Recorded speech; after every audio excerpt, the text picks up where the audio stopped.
Hi, everybody. I just wanted to go and do a quick run through Examsoft.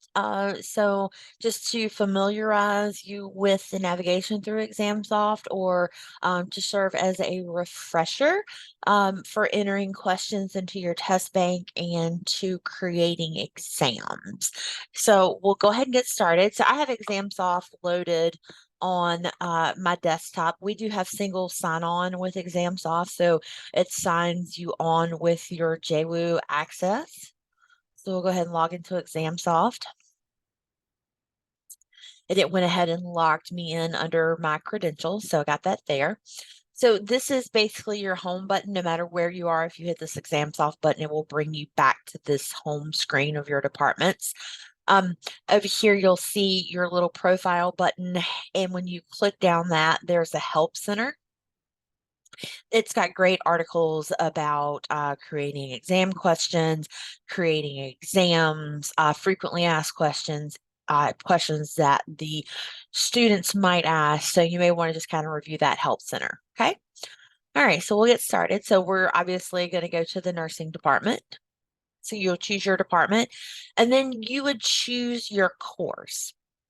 So we have several courses in here. I've got a couple of test courses, and then we have test banks for all of the courses. So you will be entering your exam questions into the test bank for your specific course. Once we have students and we have cohorts going, then you will have a course ID for your individual course. So for Nursing Foundations 310 or 3010, you may have NURS 3010 fall 2023, NURS 3010 spring 2024. So when you're actually creating your exams, that would be the course that you would go into. And so let's go through entering the different types of courses or different types of questions into the exam bank, and then we'll go through the process of actually creating an exam. So I'm going to scroll down here. We've got course test 1, 2, 3. So I'm going to go into test 1, 2, 3, and this is just a playground. It's a great place if you want to practice entering questions. You can do that. It's not going to hurt anything. So it's just a nice little playground for you. So we'll go into test 1, 2, 3.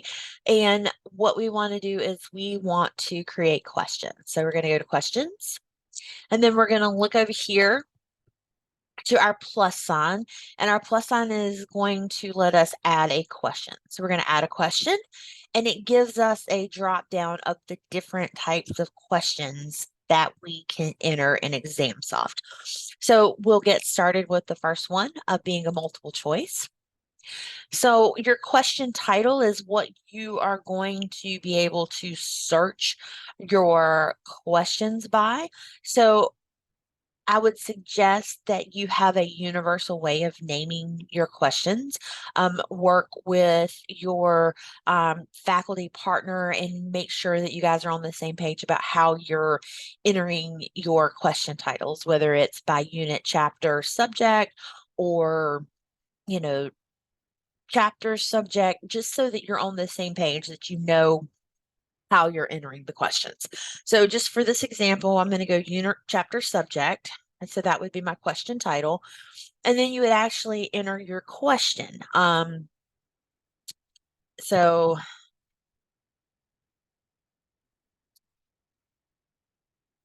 the last day of July is 30, 29, 28, 31. And so we're going to choose our correct answer. So our correct answer is D. If you had a select all that apply question, then you can highlight multiple correct answers. Okay. So we're just going to leave it with that as 31 as my answer.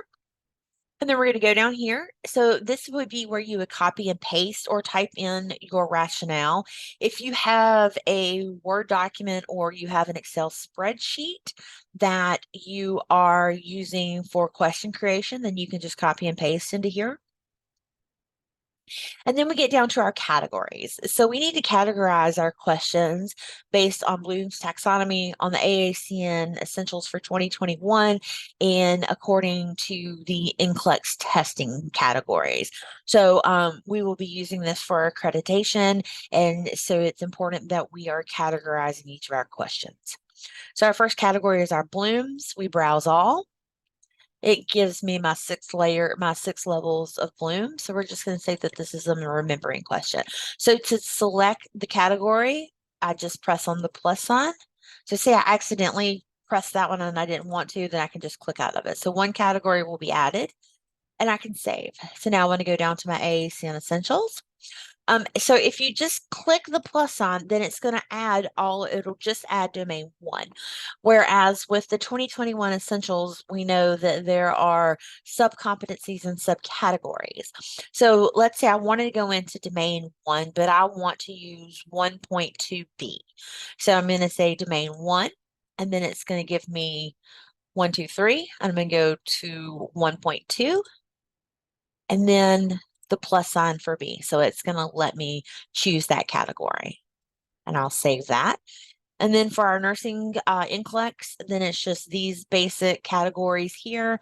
There's no subcategories, you see, so then we'll just pick our category and we're going to save. All right, so we have our question built and we're going to save. So we've saved a multiple choice question now. Our next type of question that we're going to do is a fill in the blank.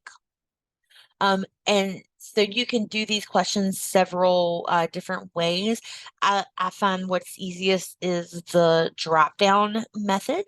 So again, we're going to do our question title, unit, chapter, subject, and then we're going to put in our question. So we're going to do drop down. And so then that's going to be my first drop down.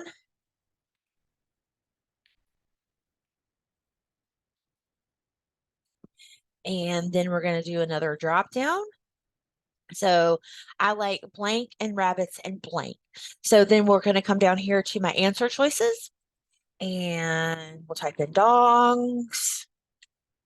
We'll add an answer choice and we'll type in snakes, and then we'll do answer choices for drop down number 2, and we'll put lizards and and mice.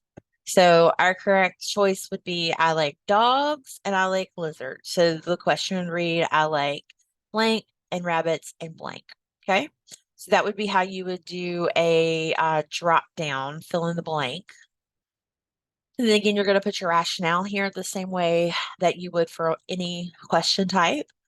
Your Bloom's category, your AACN, and your NCLEX. So we'll just quick browse through those.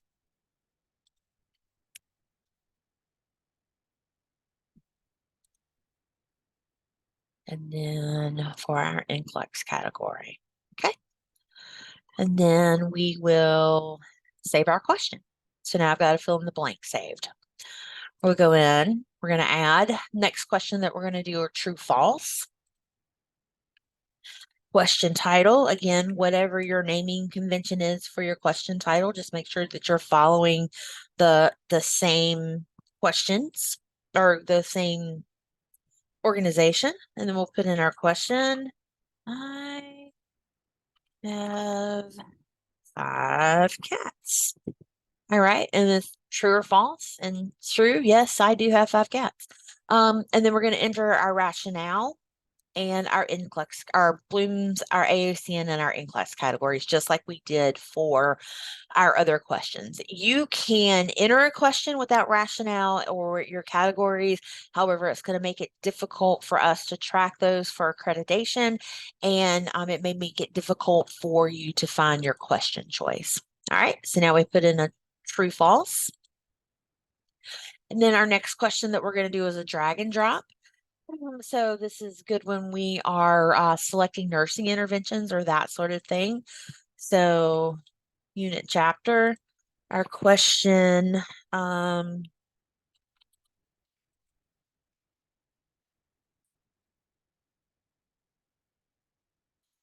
what is an appropriate nursing intervention? And then we have our possible answers and our correct answers. So we're going to add an answer choice. So we're going to say cold therapy.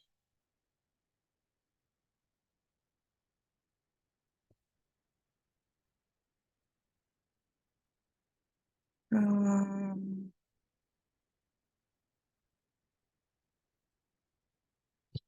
all right. So, and then over here, we would put in you would have your correct answer. So let's just say that we're going to pick heat therapy and cold therapy.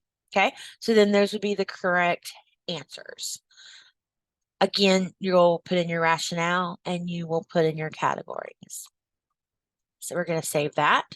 So now we have saved that type of question and then the drag and drop. And then our last one is going to be a matching question. So we will go in question title, unit question. And then we are going to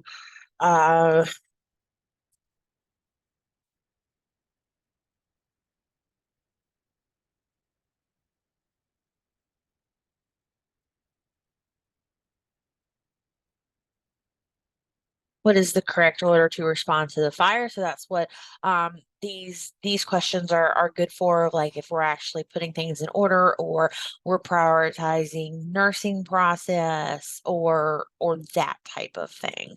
So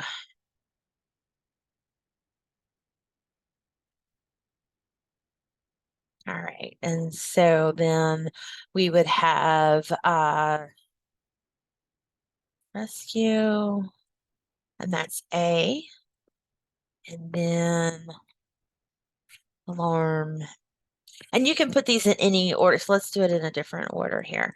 So we're going to say evacuate,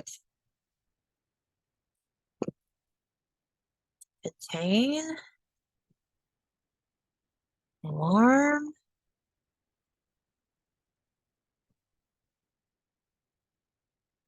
and rescue. And then we're going to put here that A is our rescue. And then B is alarm. C is contain. So that's going to be C. And then our evacuate or extinguish is our D choice. So then we're just matching them up and putting them in the correct order of how they align with your prompts. So again, we'll put in rationale, we'll put in our blooms, our AACN, and our NCLEX categories. And then we're going to save our question. Okay. Oh, so I put in the wrong title for the question, so I can go back and I can edit. So the question title is actually the unit chapter subject. And then my question is, what is the correct order to respond to a fire? What you noticed was since I didn't put in a question title, then it defaulted to the actual question. Okay.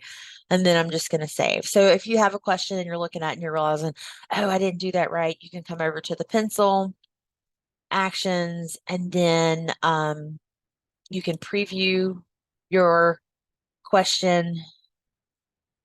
You can edit your question and then you can save your question.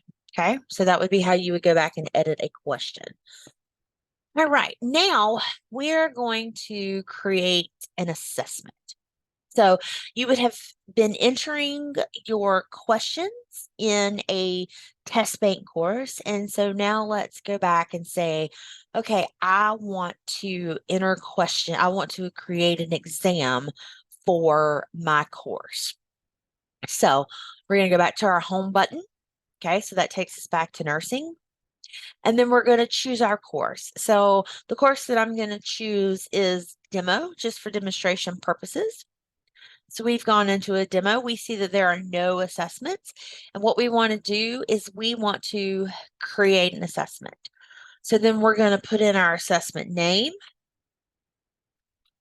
We're going to choose our admins for the assessment. So that's going to be the course faculty will be who you enter as your admins for your course. Save. And then the type of exam or quiz that you have. So we're doing an exam here. You can do quizzes also.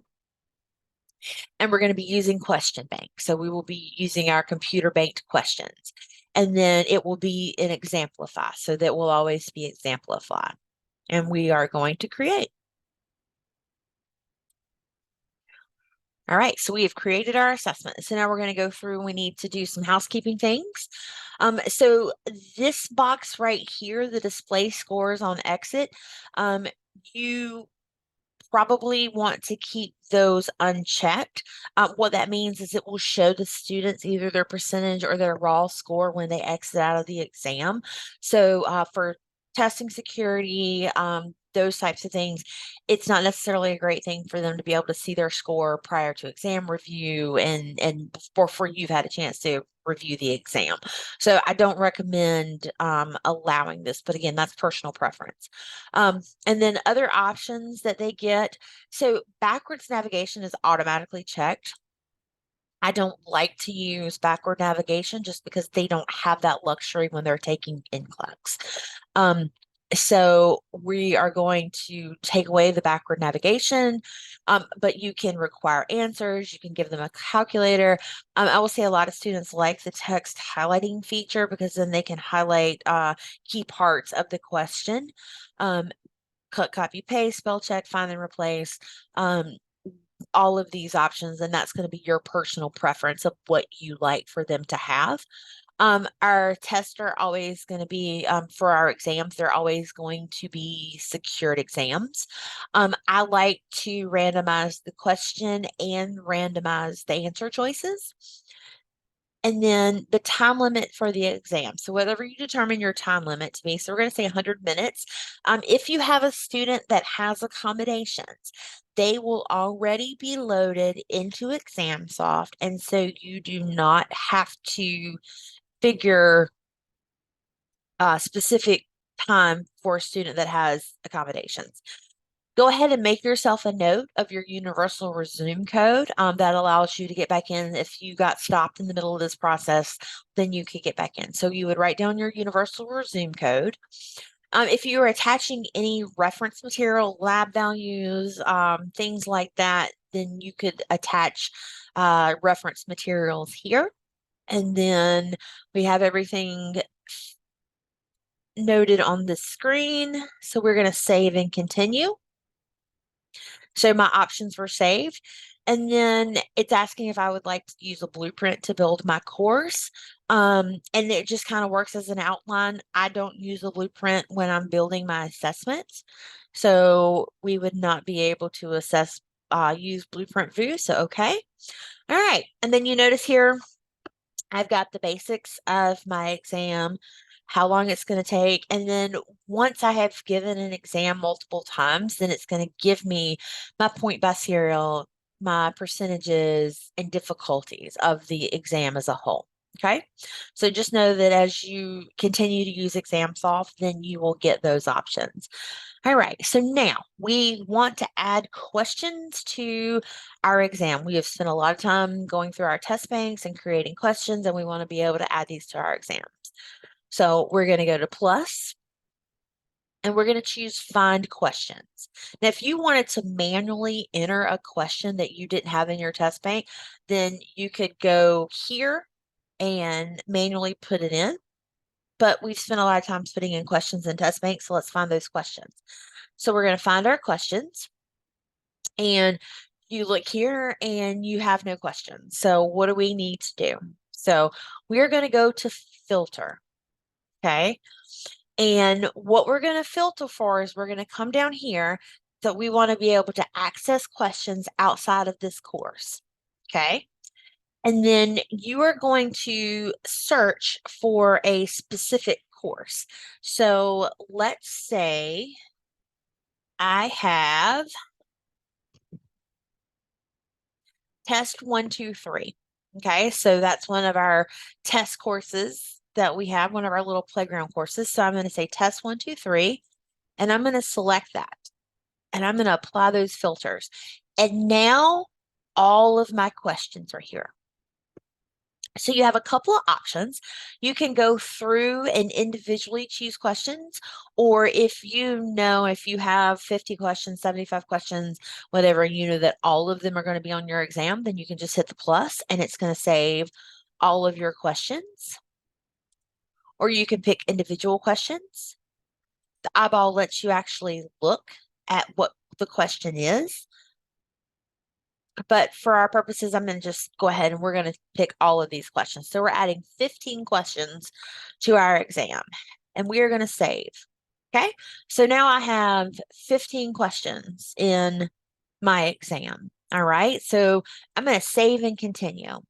All right. And then it gives me my assessment password. So make sure you write your assessment password down. And then you will choose your students and you will say your entire course. And then that way, because your cohort of students will already be loaded, that will not be something that you as faculty have to worry about. Your students will be loaded. So you choose your entire course, and that's going to allow all of your students access to this secured exam. Okay. You're going to have there you are as an assessment admin, and then you're going to put in your scheduled date. So let's say that I am going to be giving this exam on August 30th. It is best practice for the student to download the exam prior to coming to class, usually the night before. That way, if they run into any issues, then there's time for it to be resolved. So I'm going to say that they can start downloading it on Sunday before the exam. So that way they've got 3 days to download the exam and try to work out any problems. They cannot access the exam, but it will already be downloaded on their computer. While they're taking an exam in Examsoft, they have a lockdown browser, and so they will only be able to open the exam in Examplify. Okay. And then download end. So you can, and this is again, it's not a mandatory, but let's say, okay, I'm giving the exam on the 30th and I'm allowing 2 weeks for makeups, whether I've had a student that's out sick or had a death in the family, I could say, okay, download end. So the last day that it could be downloaded is this. And then your upload deadline, again, this is optional. But if I'm letting them download it to the 13th, then let's say it has to be uploaded by the 14th. Okay, so that would be the last day that they could take the exam at 9:14 on 9:14 at 10 o'clock in the morning. We're only letting them download it once. And then we're going to delete all of our assessment downloads, which we want to do for, test security. So then I am going to, the last day they can take it is the 14th. We will say, let's do September. That would work better. So we'll go to September. And then that is when the assessments will be automatically downloaded, and then we are not going to have any review. So you have immediate review and delayed review, and that is an optional setting of when the students can go back and review the exam. All right. So make sure, again, you write down this assessment password because you are going to give the students this assessment password, and that's how they are going to enter the exam. Okay. And then once we've gone through, we like everything, we are going to finalize our exam. We don't have any students in this cohort, but it'll tell you how many of your students, when they can start downloading, when it will be removed, and are you sure you want to post this assessment? You can preview it in Examplify. So you can open Examplify, download it to see exactly what the exam is going to look like. And then once you hit post, then your exam is posted. So now this exam is scheduled for August 30th of 2023. Okay. So that's how you would go through and actually create an assessment. Once you're in the assessment, then there are ways to view in real time your students' metrics while they're going through the exam, and that is going to be under your proctor tab. And we'll get into that at another time. So again, here's your preview of your assessment of what it looks like. Okay. And we'll close. You can print your exam so you have copies of it. So we'll go back and then we can see our nursing demo and there's our exam. All right. I hope this is helpful. If you have any questions, please feel free to contact me. There's a little bit of a learning curve with Examsoft, but I'll tell you once you do it for a while, then you get very familiar and it's pretty user friendly. So hope everybody has a great day. Thanks.